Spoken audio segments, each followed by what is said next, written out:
नमस्कार मित्रों, जय श्री राम। स्वागत है आपका हमारे इस हर इंसान अकेला है 923 यूट्यूब चैनल पर। हर इंसान की कुछ इच्छाएं होती हैं और उन्हें पूरा करने के लिए वे प्रयास भी करते हैं। कुछ इच्छाएं तो पूरी हो जाती हैं, लेकिन कुछ अधूरी ही रह जाती हैं। यहाँ जानिए ऐसी इच्छाओं के विषय में जो कुछ लोग कभी भी पूरी नहीं कर सकते हैं। इन असंभव इच्छाओं के विषय में लक्ष्मण ने शूर्पणखा को बताया था।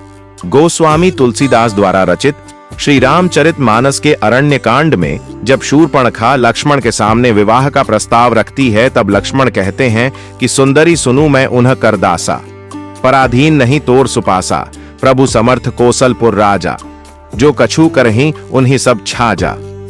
इस दोहे में लक्ष्मण शूर्पणखा से कहते हैं कि हे सुंदरी, मैं तो श्री राम का सेवक हूं, मैं पराधीन हूं, अतः मुझे जीवन साथी बनाकर तुम्हें सुख प्राप्त नहीं होगा। तुम श्री राम के पास जाओ, वे ही सभी काम करने में समर्थ हैं। सेवक सुख चाहमान भिखारी, व्यसनी धन सुख गति विभिचारी, लोभी जसु छह चार गुमानी, नब दुही दूध चहत ए प्राणी। इस दोहे में लक्ष्मण ने 6 ऐसे पुरुषों के विषय में बात की है जिनकी कुछ इच्छाएं पूरी होना असंभव ही है। पहली पुरुष है सेवक। यदि कोई सेवक सुख चाहता है तो उसकी यह इच्छा कभी भी पूरी नहीं हो सकती है। सेवक को सदैव मालिक यानी स्वामी की इच्छाओं को पूरा करने के लिए तत्पर रहना होता है, अतः वह स्वयं के सुख की कल्पना भी नहीं कर सकता। दूसरा पुरुष है भिखारी। यदि कोई भिखारी ये सोचे कि उसे समाज में पूर्ण मान सम्मान मिले, सभी लोग उसका आदर करे, तो यह इच्छा कभी भी पूरी नहीं हो सकती है। भिखारी को सदैव लोगों की ओर से धिक्कारा ही जाता है, उन्हें हर बार अपमानित ही होना पड़ता है। तीसरा पुरुष है व्यसनी यानी नशा करने वाला। यदि कोई व्यसनी जिसे जुए शराब आदि का नशा करने की आदत हो, यह इच्छा करे कि उसके पास सदैव बहुत सारा धन रहे, तो यह इच्छा कभी पूरी नहीं हो सकती है। ऐसे लोगों के पास यदि कुबेर का खजाना भी हो तो वह भी खाली हो जाएगा। ये लोग सदैव दरिद्र ही बने रहते हैं, नशे की लत में अपना सब कुछ लुटा देते हैं। चौथा पुरुष है व्यभिचारी। शास्त्रों के अनुसार व्यभिचार को भयंकर पाप माना गया है। यदि कोई पुरुष अपनी पत्नी के प्रति वफादार नहीं है और अन्य स्त्रियों के साथ अवैध संबंध रखता है, तो उसे कभी भी सद्गति नहीं मिल सकती। ऐसे लोग का अंत बहुत बुरा होता है। जिस समय इनकी गुप्त बातें प्रकट हो जाती हैं, तभी इनके सारे सुख खत्म हो जाते हैं।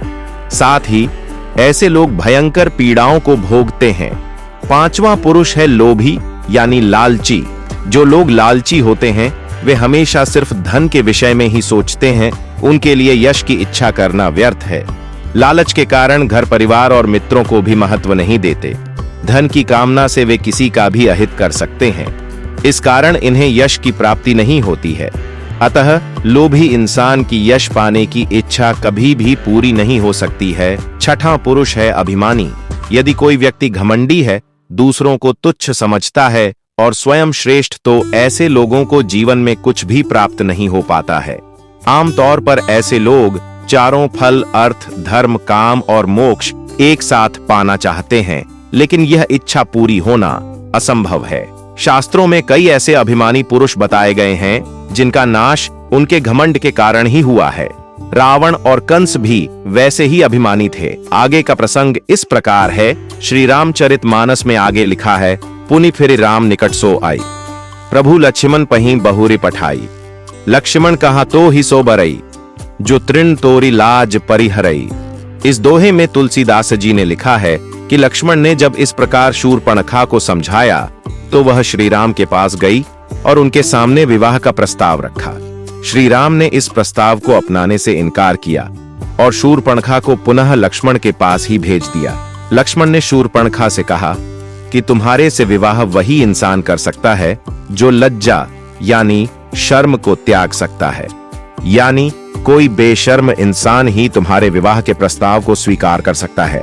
तब खिसियानी राम पहीं गई, रूप भयंकर प्रगटत भई, सीत ही सभय देखी रघुराई, कहा अनुज सन सयन बुझाई। लक्ष्मण द्वारा यह बात सुनकर रावण की बहन शूर्पणखा पुनः श्री राम के पास गई और भयंकर राक्षसी रूप धारण कर लिया। इस रूप को देखकर सीता भयभीत हो गईं। तब श्री राम ने लक्ष्मण को इशारा किया कि वह शूर्पणखा को दंड दे।